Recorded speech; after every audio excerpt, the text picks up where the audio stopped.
안녕하세요. 공실클럽 김상헌입니다요. 코로나로 인해서 오프라인 강의를 할 수가 없게 돼서 온라인으로 강의를 시작하게 됐습니다요. 이 앞으로도 계속 온라인 강의를 올려드릴 테니까 시간 나실 때마다 많이들 청취해 주시면 대단히 고맙겠습니다. 감사합니다. 제 소개를 먼저 드리겠습니다. 제가 공실클럽에서 그동안의 세법을 강의해왔던 세무사 김면구입니다. 조금 전에 회장님이 그런 말씀 하신 걸로 생각되는데, 금년 들어서서 여러분 아시다시피 코로나라고는 엄청난 사태가 벌어져서 지금 반년 동안 우리가 강의를 못하다가 마침내는 우리도 이렇게 온라인 강의라도 하자 이렇게 아마 계획이 되어서 오늘 제가 이런 얘기를 드리게 되었습니다. 오늘 제가 얘기 드리고자 하는 것은 평소 우리 강의실에서처럼 깊은 얘기, 많은 얘기를 할 수는 없고, 최근에 이 세금 문제로 언론이 막 떠들썩합니다. 또 여러분들 놀래서 막 사방에 물어보고 하던데, 그래서 이번에 주로 개정되는 거, 그 중에서 가장 중요하다고 생각되는 것만 뽑아서, 그 중에도 또 가장 요점이 되는 것만 뽑아서 오늘 여러분한테 소개하려고 하는 것입니다. 그러니까 뭐 깊은 지식을 터득할 수는 없고, 대개 이번에 개정된 내용이 어떤 것인가를 개괄적으로 알 수 있는 정도, 그 정도만 오늘은 지금 제가 말씀을 드리려고 합니다. 그래서 그 최근 세법 개정의 동향을 보면 주로 세 가지로 얘기할 수 있습니다. 첫째는 보유세라고 하는 게 있어요. 보유세라는 세금 이름은 없습니다. 세법도 보유세법이라는 건 없어요. 다만 우리가 강학상, 강의할 때 또는 학문상, 편의상 보유세라고 하는 거지 보유세라는 세금은 없습니다. 그러게 이제 글자 그대로 풀이하면 보통의 경우에는 재산권이 이렇게 이동할 때 세금을 매는 것이 일반적인데, 이 경우에는 재산권의 이동이 없더라도 단순히 내가 그냥 소유하고 있다는 사실만에 대해서 세금을 매기는 거예요. 이걸 편의상 우리가 보유세라고 그러거든요. 근데 여기에 대표적인 것이 종합부동산세하고 재산세입니다. 보유세 중에 대표적인 것이. 그래서 우리나라도 오래전부터 특히 학자들 층에서는 이 보유세를 늘려야 된다고는 주장이 오랫동안 계속되어 왔어요. 그동안에는 이건 아주 미미했거든요. 그러자 이제 이번에 이렇게 부동산 가격 때문에 어려운 문제에 처하니까 이제 보유세를 늘려야 된다. 그 방법이 제일 좋다. 해서 요새 갑자기 이 보유세 문제가 크로즈업 된 겁니다. 그래서 그 중에 대표적인 게 방금 말씀하신 종합부동산세하고 재산세거든요. 이 분야에 대해서 제가 지금 얘기를 좀 하려고 합니다. 그 다음에 두 번째로는 이제 거래세도 건드린다고 합니다. 이게 방금 얘기했다시피 보유세는 거래가 없어도 매기는 세금이고, 그 다음에 두 번째는 거래가 있어서 매기는 세금. 그러니까 재산권이 변동되어서 매기는 세금. 이게 이제 양도소득세, 취득세, 증여세, 증권거래세. 이 네 가지가 여기에 해당됩니다. 그러니까 결국 납세자들이 생각하면 가지고 있어도 세금, 팔거나 증여거나 움직여도 세금, 어느 쪽으로 가도 세금 문제가 생기죠.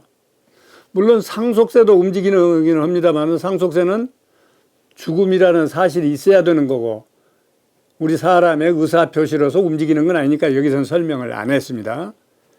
그 다음에 이제 세 번째 문제가 되는 것은 이 중에도 지금 말씀드린 종합부동산세, 재산세, 양도세, 취득세, 증여세 이런 것들 모두가 주택 관련에 대해서만 이번에 세금을 더 올리거나 규제를 하거나 지금 이런 방향이 되어 있습니다. 그래서 오늘 얘기해주고자 하는 것은 보유세나 거래세 중에서 주택에 관련된 것만을 중심으로 그래서 얘기를 하려고 합니다.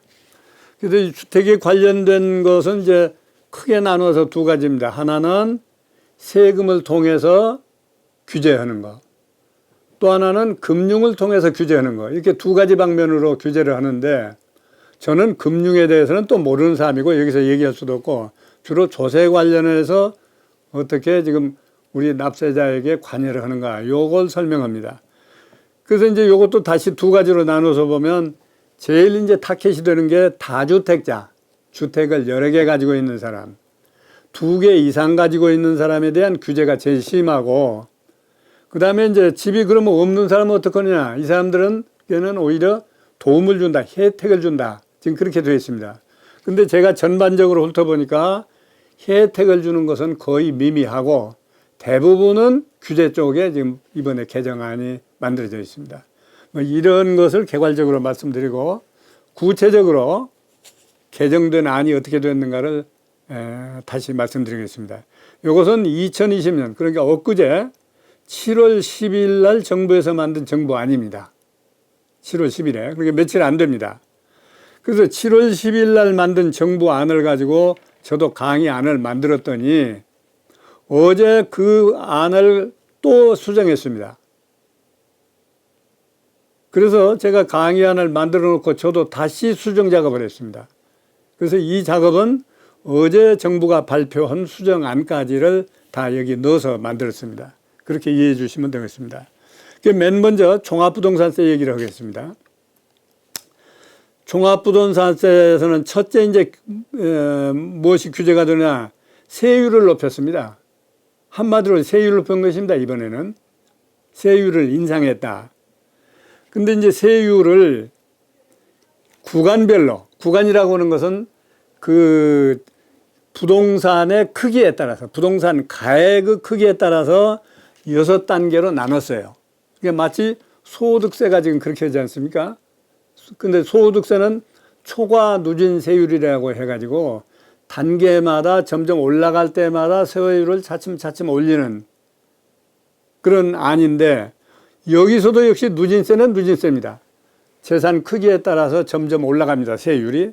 다만 차이가 있다면은 소득세는 초과분만 자꾸 올리는데 여기서는 전부를 올립니다. 그래서 맨 낮은 세율이 1.2%고 제일 낮은 세율이 1.2%고 그 다음에 제일 높은 세율이 이번에 6%까지 올렸다는 게 특징입니다.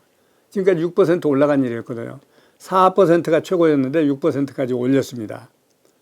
이제 세율을 인상했다는 게 제일 큰 특징입니다.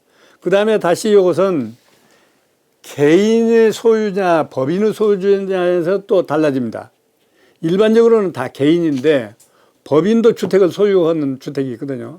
그래서 일반적으로는 개인입니다만은 법인과 개인이 소유하고 있는 걸 구분해서 설명을 하겠습니다. 그러면 첫째, 맨 첫째 개인은 세율을 크게 나누면 일반 세율 제도가 있습니다. 이것은 2주택 이하 의자만 해당이 됩니다. 2주택 이하 의자. 그러면 3주택 갖거나 4주택 이렇게 많이 가진 사람은 어떻게 할 거냐?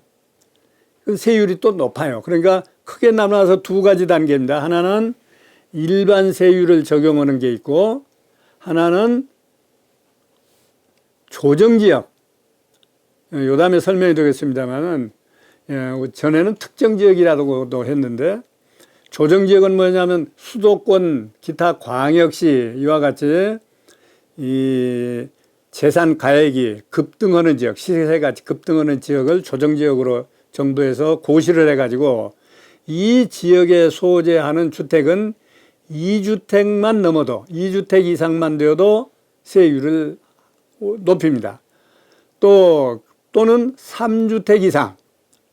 그러니까 조정지역은 2주택 이상만 되어도 세율을 많이 높이고 조정지역 아닌 것은 3주택 이상이 돼야 높은 세율을 적용합니다. 그래서 크게 나누면 2주택까지 적용하는 세율이 있고 3주택까지 적용하는 세율이 있습니다.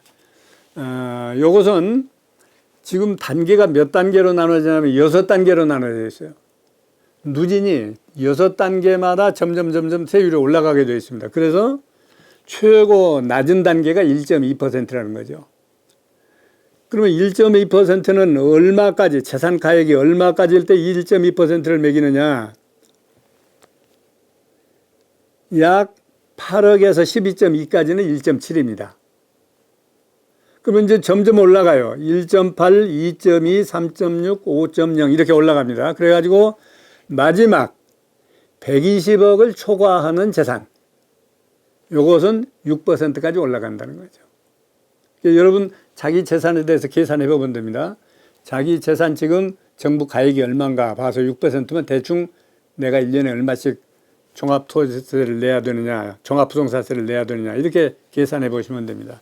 그래서 이번 규제 중에 가장 지금 충격을 주는 것이 바로 이 종합부동산세입니다. 많이 올랐거든요. 그리고 또 하나는 아까 서두에 말씀드렸다시피 거래도 없었는데 팔아서 돈이 생긴다든지 해야 그 돈으로 납부를 할 텐데 팔지도 않고 그냥 가만히 가지고 있는 상태에서 이 세금이 많이 오르니까 지금 걱정들을 많이 하는 거죠. 여기까지가 지금 종합부동산세의 세율을 인상하는 대목입니다. 그 다음에 지금은 이제 방금 개인의 경우에 얘기했습니다. 그 다음에 법인이 가지고 있는 것은 그럼 어떻게 하느냐. 법인이 가지고 있는 것은 여기서도 6%입니다. 법인도 역시 6%예요. 그런데 아까 개인은 1.2%에서 점점 올라왔죠. 거래 감액이 커질수록. 법인은 차등 없이 다 6%를 적용합니다. 그러니까 법인은 무조건 최고 세율이다. 전부 다 최고 세율을 적용한다. 이렇게 보시면 되겠습니다. 다만 조정지역이 아닌 지역, 그러니까 수도권을 벗어난다든지 그런 지역에 있는 것은 2주택 이하는 3%만 합니다. 근데 대개 지금 문제가 되고 있는 것은 조정지역이지 조정지역 아닌 데는 크게 문제되는 게 없거든요. 그래서 하여튼 법인이 가지고 있는 것은 무조건 최고세율 6%를 전부 다 적용한다. 이렇게 보시면 됩니다. 그 다음에 법인은 또 한 가지 이번에 불리한 조치를 한 게 뭐냐면 지금까지 이 종합부동산세를 과세할 때는 그 과세 금액에서 6억을 기본적으로 공제하고 6억 초과하는 것만 세금을 매겼거든요.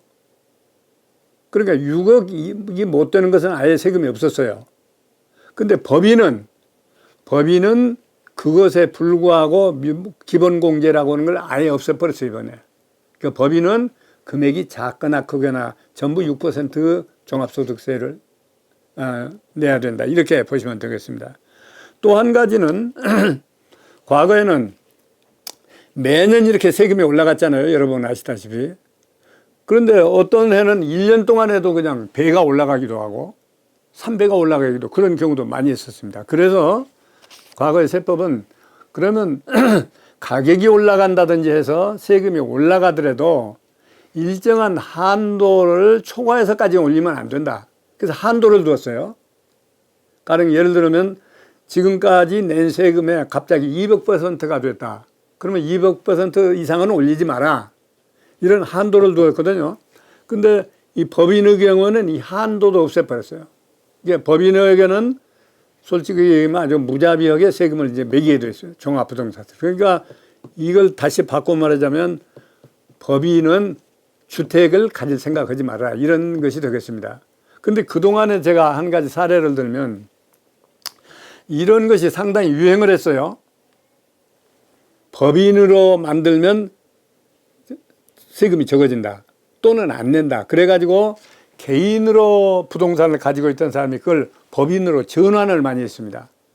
그걸 이른바 법인 전환이라고 그래요. 그러니까 유행처럼 상당히 했어요. 그래서 저한테도 많이 물어왔습니다. 이 법인으로 바꾸면 세금이 적다는데 또는 세금이 없다는데 이게 어떠냐 많이 물어왔어요. 그런데 이렇게 개인 사업체를 법인으로 바꾸는 거, 전환하는 것은 종합부동산세에서뿐만 아니고 양도소득세에서도 이게 문제가 크게 됐어요. 왜냐하면 이 기회에 얘기하면 개인으로 가지고 있던 것을 법인으로 전환하잖아요. 그러면 법률적으로 봐서는 개인 것이 법인 걸로 소유권이 바뀝니다. 그러면 원칙적으로 보면 양도소득세를 내야 되는 거예요. 양도소득세를 내야 되는데 현물 출자 방식을 통해서 법인으로 바꾼다든지 그런 경우에는 양도소득세를 안 낸다. 그래가지고 또 법인으로 바꾼 사람들이 많이 있어요. 그런데 양도소득세를 아주 안 내는 게 아니고 잠깐 보류해 준 거예요. 본래는 법인으로 이름을 바꾸면 아무리 그 법인 것이 내 것이라 하더라도 양도소득세를 내게 돼 있어요. 그런데 이 법인으로 바뀌는 이 순간에는 소유권자 이름이 바뀌었더라도 양도소득세 안 낸다. 그런데 영원히 안 내는 게 아니고 잠시 보류해준다. 이렇게 돼서 이것도 많이들 한 사람들이 있습니다. 그런데 지금까지 못한 사람들은 어떤 사람들이냐면 이 절차나 요건이 꽤 까다로워요, 세법에. 그러니까 이 세법대로 지키기가 어려워서 안 한 사람들도 있고 또는 법인으로 지원하는 사람들이 많이 있어요. 그런데 얘기한 금액의 양도소득세는 그러면 영원히 비과세 해주면 좋은데 언젠가는 매긴다. 언제 매기느냐? 법인이 그 재산을 팔면 그때 매겨요. 개인이 소유하고 있다가 그걸 법인으로 이름을 바꿨어요. 그때는 세금을 안 매기고 있다가 그 법인이 그 재산을 팔면 그때 양도소득세를 내라. 근데 이것도 재미있는 것은 개인 이름으로 가지고 있던 그 기간은 양도소득세로 내고 법인으로 바뀐 뒤에 기간에 대해서는 법인세로 내고 상당히 꽤 복잡합니다. 그래서 일반 사람들이 이용을 많이 안 했는데 이번에 종합부동산세까지 이렇게 이제 많이 올리고 덜 매기니까 그동안에 그 본인도 그 소유자들도 이것을 나도 법인으로 전환하면 어떠냐는 걸 저한테도 많이 물어봤어요. 근데 제가 권하지를 않았습니다. 왜냐하면 이게 까딱하면 요건을 빠뜨린다든지 그 조건을 안 지키면 오히려 큰 세금을 낼 수 있다. 그리고 또 하나는 특히 그 연세 드신 분들이 가지고 있던 것은 법인으로 전환하는데 얼마 안 있다가 돌아가시면 어차피 개인으로 가지고 있을 땐 양도소득세 내고 법인세 내고 다 그러니까 그건 실익이 없을 수가 있다. 그래서 제가 권장을 안 했는데 마침 이 기회에 지금 특히 종합부동산세는 법인에게 주었던 혜택은 다 없애버렸잖아요. 기본공제도 안 해주고 무슨 세부담 한도액도 없애버리고 세율도 그냥 6% 제일 높은 걸로 단일 매기고 이렇게 바뀌었습니다. 그래서 이 강의를 들으시는 여러분들은 이런 소문 많이 들으셨겠지만 신중히 검토해서 이걸 전환해야지 그냥 하고 전환하면 안 됩니다. 더군다나 이 법 개정이 지금 공포된 죄는 더욱더 안 되고요. 이 점 주의해 주시기 바랍니다. 그 다음에 세 번째, 이 종합부동산세는 좀 색다른 게 하나 있어요. 고령자 세액공제라는 게 있습니다. 나이가 많으신 분이 가지고 있는 것은 그 전부 부과할 세금에서 일정액을 빼준다. 그 고령자 세액 공제율이 있었어요. 이게 바로 이번에 혜택을 준 겁니다. 전부 혜택을 뺏기만 하는 거하고 이 분야는 주었어요. 어떻게 주었느냐면 지금까지 60세에서 65세까지는 10%를 빼줬어요. 그걸 배를 올려서 20% 빼줍니다.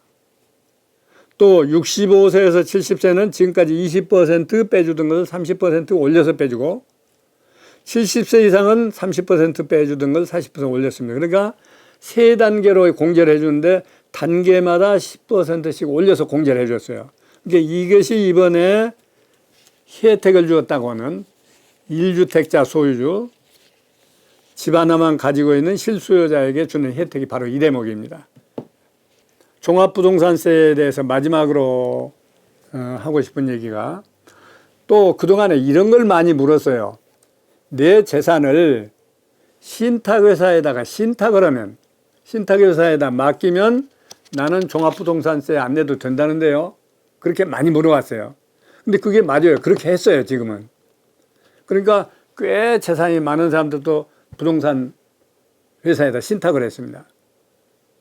그러면 이제 세금 대신 더 들어간 게 뭐예요? 부동산 회사가 관리해주는 관리 수수료를 대신 받아간 거죠. 이렇게 했는데 그러면 실제 소유자는 나 개인인데 나는 세금 안 내고 내 것을 맡아서 관리하는 관리회사가 냈단 말이죠. 그래서 이것을 이번에 또 없애버리고 신탁에서 소유권은 신탁회사에서 넘어갔더라도 원소유자, 그 맡긴 사람이 납세의무를 져라 이렇게 맡겼습니다. 그러니까 옛날처럼 신탁회사에다 맡겨서 세금을 안 냈다든지 또는 신탁회사에다 일부를 남겨서 재산이 분산됨으로써 절세를 했다든지 이런 게 이제 허용이 안 됩니다. 그래서 이것도 이번에 유의하셔야 됩니다. 그러면 이제 앞으로는 이 세금 때문에 신탁이라는 사람은 이제 적어지겠죠. 여기까지가 종합부동산세에 관한 이번 개정의 골자입니다.